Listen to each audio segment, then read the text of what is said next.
সুপ্রিয় দর্শক, আসসালামু আলাইকুম। সবাইকে স্বাগত জানাচ্ছি আজকে গুরুত্বপূর্ণ সংবাদে। প্রথমে জানিয়ে দিচ্ছি সংবাদ শিরোনাম, পরে বিস্তারিত।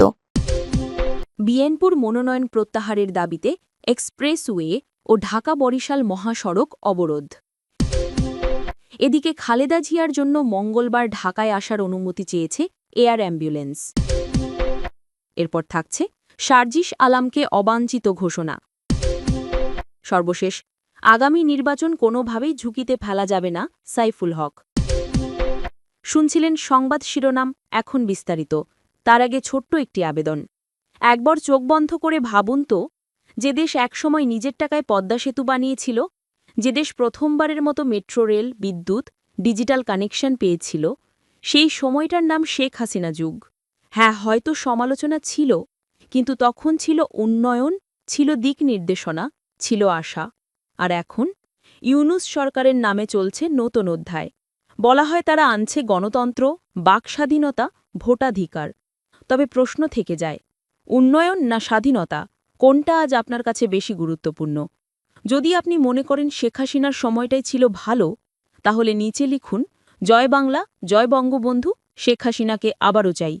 আর যদি বিশ্বাস করেন বর্তমান সরকারের নীতি দেশকে এগিয়ে নিচ্ছে, তাহলে লিখুন, সময় এখন পরিবর্তনের। চলুন, বেশি কথা না বাড়িয়ে বিস্তারিত জেনে নিই। বিএনপির মনোনয়ন প্রত্যাহারের দাবিতে এক্সপ্রেসওয়ে ও ঢাকা-বরিশাল মহাসড়ক অবরোধ। মাদারীপুর ১ ও ২ আসনে বিএনপির প্রাথমিক মনোনয়ন পরিবর্তনের দাবিতে দেশের দুটি গুরুত্বপূর্ণ মহাসড়ক অবরোধ করে বিক্ষোভ করেছেন দলটির ৩ জন নেতা ও তাঁদের অনুসারীরা। শনিবার বিকেল ৫:৩০ থেকে সন্ধে ৭টা পর্যন্ত শিবচর উপজেলার ঢাকা-ভাঙা এক্সপ্রেসওয়ের মোল্লার বাজার নামক স্থানে ১.৫ ঘণ্টা অবরোধ করে বিক্ষোভ করেন মাদারীপুর ১ আসনে মনোনয়ন স্থগিত হওয়া কামাল জামান মোল্লার সমর্থকেরা। এই সময় একটি মশাল মিছিল বের করা হয়। মিছিলটি পদ্মা সেতু টোল প্লাজা ঘুরে মোল্লার বাজার এলাকায় গিয়ে শেষ হয়। এর আগে শনিবার বিকেল ৪টে থেকে ৫:৩০ পর্যন্ত ঢাকা-বরিশাল মহাসড়কে মাদারীপুরের রাজৈর উপজেলার রাজৈর বাসস্ট্যান্ডে টায়ার জ্বালিয়ে বিক্ষোভ অবরোধ কর্মসূচি পালন করেন মাদারীপুর ২ আসনে মনোনয়ন বঞ্চিত কেন্দ্রীয় ছাত্রদলের সাবেক যুগ্ম সাধারণ সম্পাদক মিল্টন বৈদ্য ও তাঁদের অনুসারীরা। এছাড়া মাদারীপুর ২ আসনের অরেক মনোনয়ন বঞ্চিত কেন্দ্রীয় বিএনপির সহশিক্ষা বিষয়ক সম্পাদক হেলেন জেরিনের অনুসারীরা মাদারীপুর সদর উপজেলার মোস্তফাপুর বাসস্ট্যান্ড গোলচত্বরে বিকেল ৫টার দিকে টায়ার জ্বালিয়ে প্রায় ঘণ্টাব্যাপী অবরোধ করে রাখেন। এতে মহাসড়ক দুটিতে তীব্র যানজটের সৃষ্টি হয়।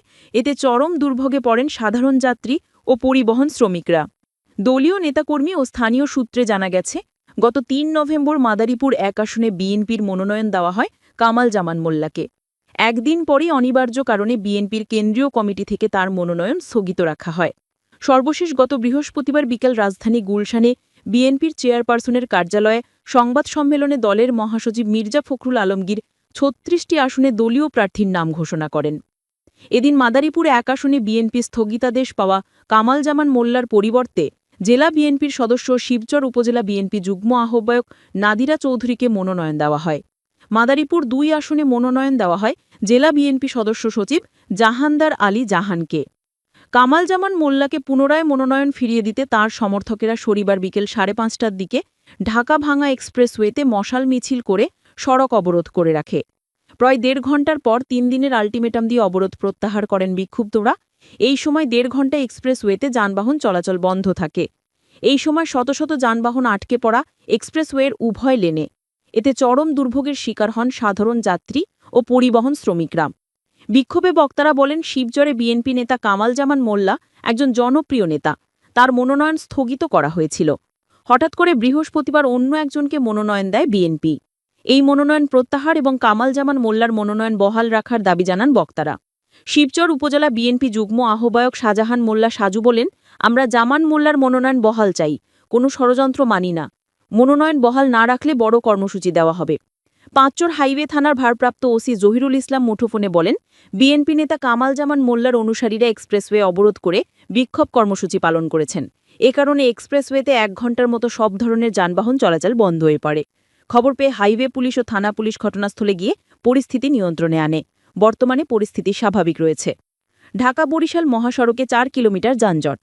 মাদারীপুর ২ আসনে জেলা বিএনপি সদস্য সচিব জাহানদার আলী জাহানকে বিএনপির মনোনয়ন দেওয়ায় শনিবার বিকেল ৪টা থেকে ৫:৩০ পর্যন্ত ঢাকা-বরিশাল মহাসড়কে মাদারীপুরের রাজৈর উপজেলা রাজৈর বাসস্ট্যান্ডে টায়ার জ্বালিয়ে বিক্ষোভ ও অবরোধ কর্মসূচি পালন করা হয়। কেন্দ্রীয় ছাত্রদলের সাবেক যুগ্ম সাধারণ সম্পাদক মিল্টন বৈদ্য ও তাঁদের অনুসারীরা। এই সময় ১.৫ ঘণ্টা মহাসড়কে যানবাহন চলাচল বন্ধ হয়ে প্রায় ৪ কিলোমিটার যানজটের সৃষ্টি হয়। এতে ভোগান্তিতে পড়েন দূর-দূরান্তে যাত্রী, রোগী ও চালকরা। বিক্ষোভ কর্মসূচিতে মনোনয়ন বঞ্চিত মিল্টন বৈদ্যের পক্ষে নেতৃত্ব দেন রাজৈর উপজেলা যুবদলের সাবেক সাধারণ সম্পাদক মনিরুজ্জামান মৃধা। হেলেন জেরিনের পক্ষে অবরোধ কর্মসূচিতে নেতৃত্ব দেন রাজৈর পৌর বিএনপি সাবেক আহ্বায়ক শেখ জাকির হোসেন ও মাদারীপুর জেলা কৃষক দলের সাধারণ সম্পাদক ওহিদুজ্জামান খান ওহিদ। তাদের অভিযোগ, তৃণমূলের মতামত উপেক্ষা করে মাদারীপুর ২ আসনে চাঁদাবাজ ও ফ্যাসিবাদের পুনর্বাসনকারী জাহানদার আলী জাহানকে দলীয় মনোনয়ন দেওয়া হয়েছে।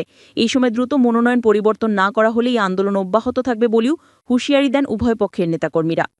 রাজৈর থানা পুলিশের উপপরিদর্শক এসআই মোহাম্মদ কামরুজ্জামান বলেন, মহাসড়ক অবরোধের খবর পেয়ে ঘটনাস্থলে এসে পরিস্থিতি নিয়ন্ত্রণে আনা হয়। প্রায় ১.৫ ঘণ্টার প্রচেষ্টার পর বর্তমানে সড়কে যানবাহন চলাচল স্বাভাবিক আছে। মাদারীপুর ২ আসনে বিএনপির মনোনয়ন পাওয়ার আশায় দীর্ঘদিন ধরে রাজপথে নেমে মিছিল ও সমাবেশ করে আসছিলেন কেন্দ্রীয় বিএনপির সহশিক্ষা বিষয়ক সম্পাদক হেলেন জেরিন খান, ধর্ম মন্ত্রণালয়ের হিন্দু ধর্মীয় কল্যাণ ট্রাস্টের ট্রাস্টি ও কেন্দ্রীয় ছাত্রদলের সাবেক যুগ্ম সাধারণ সম্পাদক মিল্টন বৈদ্য ও কেন্দ্রীয় ছাত্রদলের সহসাধারণ সম্পাদক হিমের আল ইমরান। এদিকে খালেদা জিয়ার জন্য মঙ্গলবার ঢাকায় আসার অনুমতি চেয়েছে এয়ার অ্যাম্বুলেন্স। সাবেক প্রধানমন্ত্রী ও বিএনপি চেয়ারপারসন বেগম খালেদা জিয়াকে লন্ডনে নেওয়ার জন্য কাতার সরকারের ব্যবস্থা করা এয়ার অ্যাম্বুলেন্সটি মঙ্গলবার ৯ ডিসেম্বর ঢাকায় আসার অনুমতি চেয়েছে। অনুমতি পেলে ঢাকায় এসে ১০ ডিসেম্বর ঢাকা থেকে খালেদা জিয়াকে নিয়ে লন্ডনের উদ্দেশ্যে রওনা হবে। বেসামরিক বিমান চলাচল কর্তৃপক্ষের একজন দায়িত্বশীল কর্মকর্তা ঢাকা পোস্টকে বিষয়টি নিশ্চিত করেছেন। তিনি জানান, Germany aviation company FAI aviation group আজ তৃতীয় পক্ষের মাধ্যমে ৯ ডিসেম্বর ঢাকায় অবতরণ এবং ১০ ডিসেম্বর লন্ডনের উদ্দেশ্যে ছেড়ে যাওয়ার জন্য ফ্লাইট শিডিউল চেয়ে আবেদন করেছে। বেসাপক্ষ সেই আবেদনটি প্রয়োজনীয় অনুমোদনের জন্য পররাষ্ট্র মন্ত্রণালয়ে পাঠিয়েছে বলে ওই কর্মকর্তা নিশ্চিত করেছেন। বেসপক্ষ জানায়, কাতার সরকার খালেদা জিয়ার চিকিৎসার জন্য জার্মানির এভিয়েশন গ্রুপ থেকে এই এয়ার অ্যাম্বুলেন্সটি ভাড়া করেছে। ভাড়া করা এয়ার অ্যাম্বুলেন্সটি হল বোম্বার্ডিয়ার চ্যালেঞ্জার ৬০৪ CL ৬০৪। এটি দীর্ঘদূরত্বের মেডিকেল ইভ্যাকুয়েশন ফ্লাইটে ব্যাপকভাবে ব্যবহৃত হয় এবং জার্মানির শীর্ষ এয়ার অ্যাম্বুলেন্স ও মিশন ক্রিটিক্যাল এভিয়েশন সেবাদাতাদের দ্বারা পরিচালিত। চ্যালেঞ্জার ৬০৪ তার শক্তিশালী ট্রান্সকন্টিনেন্টাল ক্ষমতার জন্য পরিচিত, যা ঢাকা লন্ডন মেডিকেল ট্রান্সফারের জন্য উপযোগী। সর্বশেষ শারজিস আলমকে অবাঞ্ছিত ঘোষণা। রাজশাহীতে জাতীয় নাগরিক পার্টির জেলা ও মহানগর কমিটির বিরোধ তীব্র আকার ধারণ করেছে। জেলা ও মহানগরের ২ শীর্ষ নেতার বিরোধ এখন ওপেন সিক্রেট। এরই মধ্যে একে অপরের বিরুদ্ধে মশাল মিছিল, দেয়াল লিখন, কার্যালয়ে তালা ও অবরুদ্ধের মতো অপ্রীতিকর ঘটনাও ঘটেছে।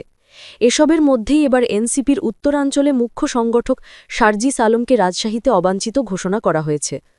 শুক্রবার ৫ ডিসেম্বর রাতে বৈষম্য বিরোধী ছাত্র আন্দোলনের রাজশাহী জেলা কমিটির সাবেক যুগ্ম আবাহক ও এনসিপির জেলা সমন্বয় কমিটির সাবেক সদস্য মোতালেব হোসেন ফেসবুকে দেওয়া এক পোস্টে এই ঘোষণা করেন। এনসিপির জেলা কমিটির আবাহক সাইফুল ইসলামকে বহিষ্কার না করার কারণে এমন সিদ্ধান্ত ফেসবুক পোস্টে উল্লেখ করা হয়েছে।